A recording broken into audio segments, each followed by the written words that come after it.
ازيكم حبايبي عاملين ايه رأيكم في قرع العسل ده؟ لقيت جوزي جايبهولي، يعني قال لي اعمليه.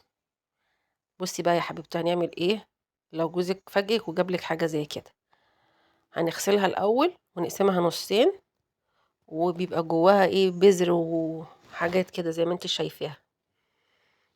ده تشيليه بالمعلقة، ما تشيلوش بالسكينة عشان ما تتعوريش. سهل جدا يعني. هنضفه معاكي وهوريهولك دلوقتي.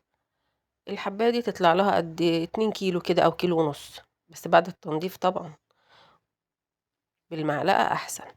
بس انا نضفتها كلها، ما خليتش جواها اي حاجة. في بيبقى فتل كده زي الشمامة كده.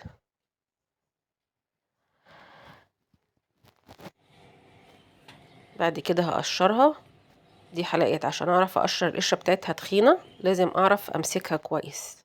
فبقشرها كده وبخرطها، وراجل ممكن يبيعها كده، ممكن انتي تجيبيها كده نضيفة متقشرة.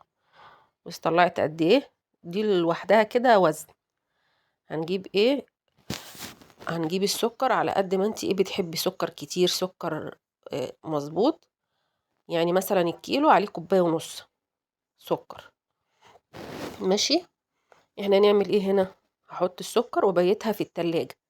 مستعجلة عليها، هتستني شوية كده تقلبيها في بعضيها، يا دوبك ساعتين 3 وتروحي مولعة عليها. لكن لو بيتها في التلاجة مش هتاخد معاكي اي وقت. هتنزل مية وتبقى جميلة في التسوية. هنا انا شلت حبة، قلت الكمية تبقى كبيرة شلتها. بصي لما باتت في التلاجة بقت عاملة ازاي، نزلت المية بتاعتها. دي مش هتاخد معاكي غلوتين بالظبط. بس المية كتيرة ازاي. مش هتحطي اي مية، هي بميتها هتسلق. لكن لو انت هتسلقيها على طول هتحطي لها فنجان مية. انا ما حطيتش حاجة كده لغاية دلوقتي، احنا ما حطيناش حاجة. يا دوبك هتاخد السوا بتاعها. وهنا هجيب معلقة زبدة او سمنة ومعلقتين كبار دقيق. هتعملي لها البشاميل بتاعها بشاميل عادي بس من غير ما نحط ملح. هنحط معلقة واحدة بس سكر. ولو استكفيتي بالسكر اللي احنا عاملينه في القرع خلاص. لو انت شايفه ان السكر ده مظبوط خلاص، ما تحطيش في البشاميل. هنا يا دوبك تتحمر وتطلع ريحه الدقيق بتاعها. هحط الميه بتاعه القرع. الميه دي هحطها، هصفيها واحطها. ماشي يعني قيمه فنجانين، مجين ميه ومج لبن.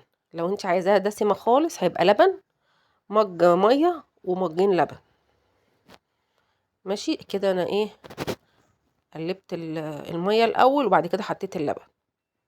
هقلبه، هعمله بشاميل عادي زي ما بتعملي البشاميل بتاع المكرونه. يا دوبك يغلي الغلوتين بتوعه، تبتدي بس تبقى زي الكريمه كده، ونحطها على البشاميل. هنا انا حطيت البشاميل في مصفى عشان اصفي الميه خالص، اضمن ان ما يبقاش فيها ميه تعوم على وش الصينيه. هتجيبي اي صينيه عندك، تيفال، ألمونيا، اي صينيه. لو عندك فخار ممكن تحطي فيه اي حاجه حابه تحطي فيها، تحطي عادي. لان انا بدخلها تاخد وش بس، لان هي كل حاجه فيها مستويه، البشاميل والقرع. يا دوبك هتخش الفرن تاخد الوش على الشوايه من فوق. ماشي. انا هنا حطيت معلقه زبده عشان تديها طعم وريحه كده مختلفه شويه. بصي زي البشاميل بالظبط اهي. عندك ظرف سكر بودرة من اللي هو الفايض بتاع الكحك ده، هنحطه على الوش. ما عندكيش يبقى سكر بتاع الشاي بتاعنا، سكر عشان تخليها مكرملة من على الوش. لحد كده كويس. هنحطها فين؟ على الشواية، مش هنحطها في الفرن. هتاكلي احلى قرع عسل. بصي تحفة. تدخليها بقى التلاجة بعد ما بتبرد وتاكلي الف هنا وشفا عليكم يا حبايب ام امير يا عسل. متنسوش بقى الاشتراك وتدعموني كتير كتير كتير. احلى قرع عسل ولونه جميل جميل جميل.